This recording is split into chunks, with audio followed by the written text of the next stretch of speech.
Hey everybody, it's Wednesday. You know what it is. It's time for me to look at comic books and talk about comic books and maybe rant about something, which we're going to do today. So I'm warning you, after the comic book review, this is going to be a little bit of a mini rant, and I think you guys will agree with me when I do this rant. But we're going to start off with DC this week.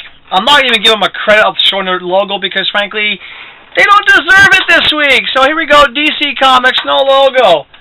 The first thing that I'm going to look at is Rojar's Before Watchmen, number 1. Disappointing. Not too shocked by that, but I was disappointed. Okay, Nightwing. Okay, not to sound mean, I think DC's quality of artwork has just gone away. It's like they're more obsessed with marketing than they are of artwork. Same goes for Birds of Prey. Disappointing issue again. Here's a bunch of characters had so much potential, and for the second time, So far, number 12s aren't looking good. Blue Beetle. Wow, what a shocker. Not. Worst cover of the week. They've gone back to doing the bad covers. The story inside still so-so. Wonder Woman 12. Yes. This Wonder Woman has nothing to do with Wonder Woman you see in the Justice League. It's like two different stories completely. Okay, something they haven't screwed up, something they're still doing relatively alright. The Green Lantern Corps. The artwork inside, relatively good. Still ongoing. The one thing they haven't really changed is the one thing that still works for DC. Same can be said for the Green Lantern. Even though I must admit, bringing back, Black Hand, kind of boring. Alright, Supergirl, artwork's okay, story was a bit, but still. Now, if you like really skinny drawings of people really skinny, Red Hood and the Outlaws, I've yet to understand why people think this is such a good book. I honestly think it's going to be on my cancellation list real soon. DC's best cover of the week. Unfortunately, it wasn't the best story from DC this week. Batwoman. Beautiful cover. Story left me kind of like, okay, she's teamed up with Wonder Woman. It's really kind of, why? Alright, Captain Atom number 12. Or as I call it this way, DC is trying to turn him into Dr. Manhattan. I will show you an example. Oh, let me see, that one page. Well, we've all seen this pose before. Yep, just got to find the right page. I should have marked it, but I'm just kind of like fed up with DC. Yep, I'm getting tired of DC comic books. What a shocker. I'm not the only one. Oh, look, it's a Dr. Manhattan type pose. Ooh. I think I preferred him when he had the silver skin, even the gold suit when he was a bit more human. Alright, best interior artwork from DC this week, and probably one of the more interesting stories, Shade number 11. It's not a number 12. Number 12, they'll probably screw it up.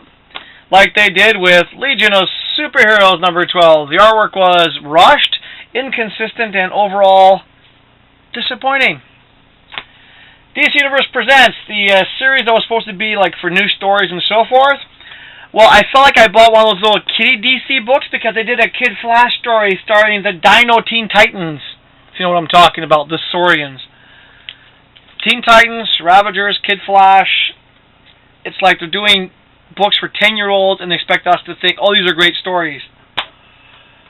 Not a bad story. The artwork was kind of all over the place this issue. Catwoman number 12. So that wraps up my look at DC Comics for this week. As you can tell, not a good week for DC. It seems to be an ongoing path with them. So let's look at Marvel, shall we? Marvel! Alright, Avengers, the A vs. X series. Not the best art issue-wise. Story was kind of predictable. However, A vs. X round 10 was better artwork, and it was a little bit surprising what they did with the story, so that one wasn't too bad. Avengers Academy, nice cover. I actually think it's Marvel's best cover of the week, so that's Marvel's best for the week. However, story was kind of somewhat predictable. Alright, Marvel, go back to making this the Thunderbolts or cancel the series. Dark Avengers. I'm looking forward to Marvel now. This might be dead. Alright, disappointing cover, but the story's actually not bad. Captain Marvel. The artwork, I like that kind of weird, almost painted type artwork. It actually does kind of work for me in a sort of weird way. The story was a bit interesting. She goes to this weird place where there's Japanese soldiers from 1943 and there's some female soldiers from 1943. Interesting. And last but not least for Marvel, the Red Hulk. Cancel! Cancel! Come on! Cancel it! Or get a new team on it. This mine story. So that brings us to our alternates. And to begin with, the company that relaunched a whole bunch of books that I've been surprised with, I've been enjoying. Valiant! Valiant! Harbinger 3. Once more, good read. However, it was outclassed by Valiant number 2 of Bloodshot. Buy this book. Really have to say. Another company I've been liking a lot more. IDW. Oh. Yes, The Crow number 2. I know it's not J.O. Barr, but the story's actually good and the artwork is actually fun. It's a good read. It has that kind of, you know, slightly off look to it, which makes sense for The Crow. Okay, I picked up this from Dark Horse Comic Books. Didn't know why I picked it up. Dark Horse doesn't normally do superhero books very well, but I figured, what the heck? Miniseries, 1 of 5. I actually had fun reading it. Victories. It's kind of for those of you who remember Cyber 6 animation, it kind of reminds me of that a little bit. Kind of like almost Samurai Jack-ish. It's kind of a cool animation, dark style, which is a fun story. The character itself isn't that bad. Kind of fun. Which brings me to my last comic book of this week. It's also the cover of the week. The cover just went right in the store. I went, wow, that's a nice cover. Elephant Man. Oh, beautiful cover. Just nice. It really actually works for me. The story is always good. Elephant Man is one of those comic books you haven't picked it up. Pick it up from the start. If you try jumping into it right now, you might go, wow, really good book, but who are these people? There are trades. There are back issues. If you want to get into a book that's interesting, it's not for everybody, mind you, because it does involve animal-morphic characters, but they're not like the cute ones that some people do. And that's it for this week's comic books. One more thing about RX. It's one of the places you can get some really cool collectibles. I didn't buy these for myself because it's bad luck to buy these for yourself, but basically got this for me. Yes, she picked up for me the Rio Dark Tarot card deck. There's only, I think, 2 more left of these. They're going to be going really fast. Beautiful artwork inside. You want to see the artwork inside? Go buy it. Or actually, technically speaking, have someone who likes you buy it for you. That's how you have good luck with tarot cards. Now that said, it's opinion time or rant time. As those of you know, recently Joe Kubert, the great comic book artist, writer, creator, Joe Kubert, passed away on Sunday.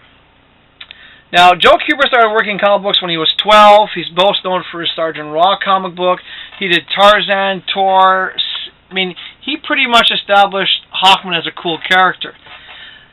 Now, my sympathies go off to the Kubert family, and anyone who's a fan of Kubert artwork knows exactly how I feel. And there was a big talk on Monday, was mostly how DC comic books, instead of running a decent article paying homage to Joe Kubert and his wonderful long career with them, basically ran a 1-paragraph blurb with their logo next to it, and mostly trying to plug the Before Watchmen book that Joe had just finished working on. Other companies, Dark Horse, for example, ran full articles. The Washington Post, full articles newspaper the same day. DC waited, what, about 8 hours before they finally put up a self-portrait of Joe. And even then, they were trying to take a twist and make it into a marketing tool. So my opinion is this. The new DC has lost its soul, if you want to call it this way, because for those of us who remember the old DC, DC was a comic book company you go to for the characters, you go for the continuity, the story.